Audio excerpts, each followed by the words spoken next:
Hello, my dear friends. I'm Dr. Wasim I Khan, Assistant Professor, Shri Shivaji Law College, Parbhani, Maharashtra, India.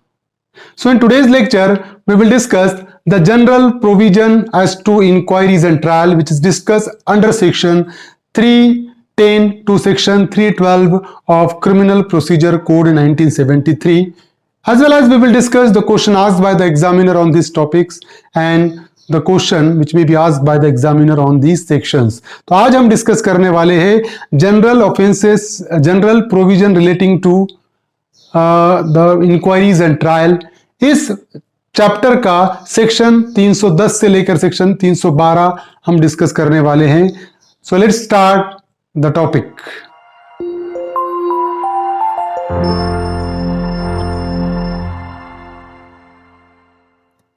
Section 310 to 312 we will discuss in this lecture. So section 310 speaks about the local inspection.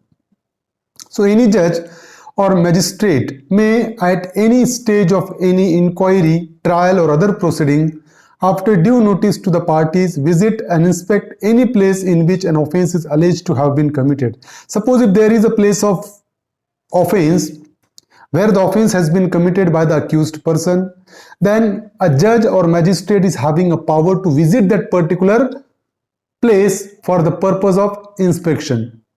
In the inquiry, in trial or in any other proceeding, but for that purpose, after giving a notice to that particular parties, such judge or magistrate can visit that particular place of offense where the offense alleged to have been committed and may make a local inspection.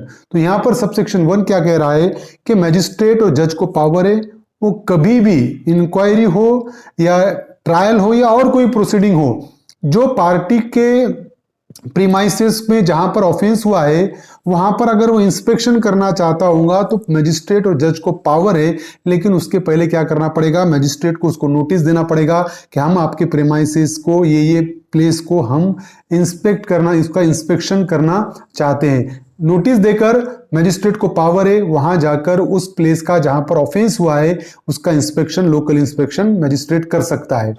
और any other place in which it is in his opinion necessary to view for the purpose of properly appreciating the evidence given at such inquiry or trial, and shall without unnecessary delay record a memorandum of any relevant facts observed at such inspection.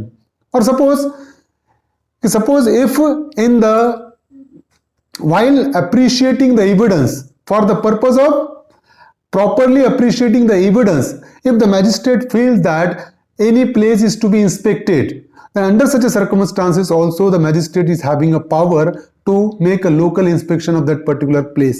अब होता कैसा है कभी कभी कि कोई witness ने अपना एविडेंस दिया, अब एविडेंस तो आ गया कोर्ट के सामने, लेकिन अब वो एविडेंस को कोर्ट को अप्रिशिएट करना है, मतलब उसका एविडेंशियरी वैल्यू डिसाइड करना है. तो उसकी एविडेंशियरी वैल्यू कितनी है वो एविडेंस को अप्रिशिएट करने के हिसाब से भी एक विटनेस है या वो एविडेंस में कितनी सच्चाई है ये चेक करने के लिए भी कोई और प्लेस पर जो वो एविडेंस से रिलेटेड है उसका लोकल इंस्पेक्शन वो मैजिस्ट्रेट कर सकता है for the purpose of appreciating the evidence. और जैसा ही लोकल इंस्पेक्शन किया उसका एक रिकॉर्ड मेमोरेंडम तैयार करेगा, and that particular memorandum and such memorandum shall form part of the record of the case. और वो जो मेमोरेंडम मैजिस्ट्रेट ने प्रिपेयर किया वो केस में एज अ रिकॉर्ड मौजूद होगा.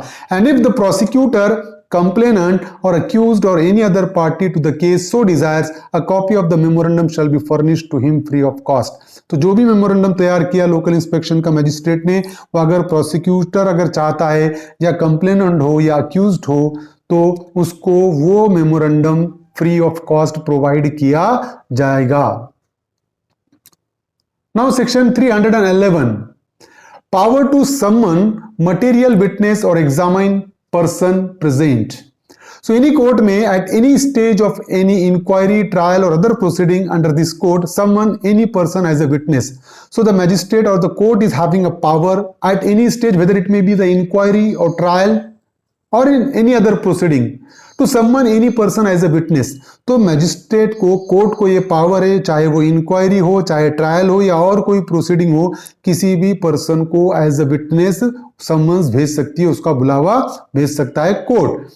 और examine any person in attendance though not summoned as a witness, और रिकॉल एंड री examine any person already examined. तो मैजिस्ट्रेट को यह भी पावर है कि suppose if any person who is present in the court, तो the magistrate and the court is having a power to examine that person, though that person is not summoned।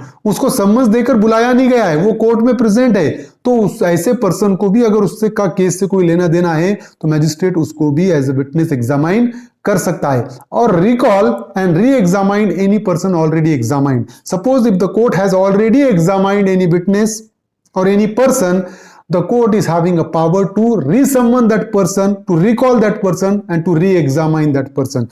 एक आधा witness को already examination हो चुका है, court वापस से उसको बुलाकर उसका एग्जामिनेशन कर सकता है। सेक्शन 311 ये पावर देता है। And the court shall summon and examine और रिकॉल एंड री examine any such person if his evidence appears to it to be essential to the just decision of the case. तो अगर magistrate को लगता है कि केस को decide करने के लिए किसी पर्सन को बुलाना जरूरी है या किसी पर्सन को रिकॉल करना जरूरी है जो ऑलरेडी जिसका एग्जामिनेशन हो चुका है, तो कोर्ट उसको रिकॉल कर सकता है।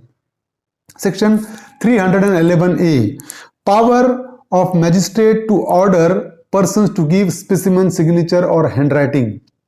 If a magistrate of the first class is satisfied that for the purposes of any investigation or proceeding under this code it is expedient to direct any person including an accused person to give specimen signature or handwriting, he may make an order to that effect, and in that case the persons to whom the order relates shall be produced or shall attend at the time and place specified in such order and shall give his specimen signature or handwriting।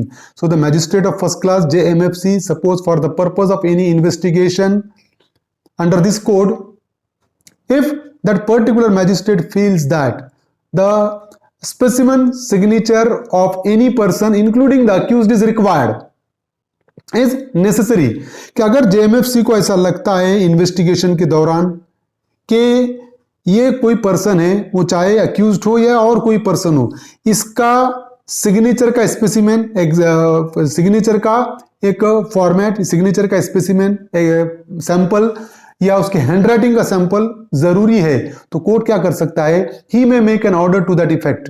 Court उस person को जिसका specimen of signature और handwriting जरूरी है उसको order कर सकता है कि वो उसका स्पेसिमेन प्रोड्यूस करे या कोर्ट में अटेंड करे, और उस हिसाब से उस पर्सन की ड्यूटी होगी। सपोज अगर मुझे कोर्ट ने ऑर्डर किया, अगर मेरा हैंडराइटिंग जरूरी है ऐसा इन्वेस्टिगेशन में कोर्ट को लगा, तो कोर्ट मुझे ऑर्डर करेगा और मुझे ऑर्डर आने के बाद मैं अपना हैंडराइटिंग एग्जाम्पल उनको पेश करूंगा, स्पेसिमेन सिग्नेचर और हैंडराइटिंग मैं उनको, जैसा फॉर एग्जांपल मेरी सिग्नेचर है, मैं वो सिग्नेचर करूंगा और कोर्ट में प्रोड्यूस करूंगा।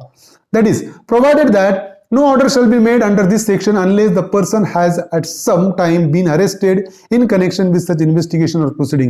but ये जो ऑर्डर है मैजिस्ट्रेट कब तक नहीं कर सकता, जब तक के कोई पर्सन ऑलरेडी उस केस में एक आधे इन्वेस्टिगेशन में या प्रोसीडिंग में पर्सन को एज अक्यूज्ड अरेस्ट ना हो गई हो, तब तक उसको इस सेक्शन में स्पेसिमेन सिग्नेचर का या हैंडराइटिंग का ऑर्डर पास कोर्ट नहीं कर सकता है। सेक्शन 311 पे प्रोबेबल क्वेश्चन है, under which section of Criminal Procedure Code 1973 court can order to give specimen of signature and handwriting.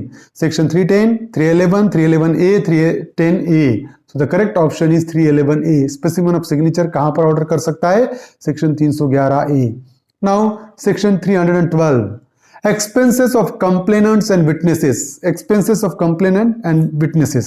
so subject to any rules made by the state government, any criminal court may, if it thinks fit, order payment on the part of the government of the reasonable expenses of any complainant or witness attending for the purpose of any inquiry, trial or other proceeding before such court under this code। अब देखिए कि एक तरफ तो court को पूरा power दिए वाला है कि कोर्ट किसी भी पर्सन को एज ए विटनेस कोर्ट में बुला सकता है। अब प्रोसिक्यूशन के तरफ से तो सरकारी वकील ही केस लड़ता है ना, on behalf of victim state used to conduct the case. State case लड़ता है, गवर्नमेंट की तरफ से प्लीडर प्रोवाइड किया जाता है। अब उसके प्रोसिक्यूशन के जो विटनेस आएंगे, कोर्ट उनको समन्स भेजेगा, वो विटनेस कोर्ट में एग्जामिनेशन के लिए आएंगे। अब जो भी कोर्ट में वो विटनेस आएंगे, फॉर एग्जांपल हो सकता है वो प्रॉपर से आए या कोई और प्लेस से आए, तो उनके आने जाने का खर्च हो गया, उनकी टिकट हो गया, उनका डीए हो गया, डियरनेस अलाउंस हो गया, ये सब क्या होगा, ये कोर्ट ऑर्डर कर सकता है पेमेंट का गवर्नमेंट की तरफ से।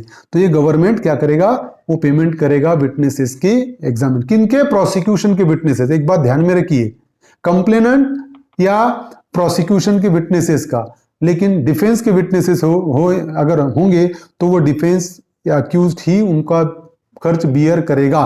प्रोसिक्यूशन की विटनेस रहे तो expenses of complainant and witnesses section 312 में ये प्रोविजन मेंशन किया हुआ है। So these are the particular section 310 to 312 we have discussed. I hope you understand this topic. If you understand this topic, please subscribe my channel, hit the notification button, hit the like button and share this video with your friends. Thank you very much.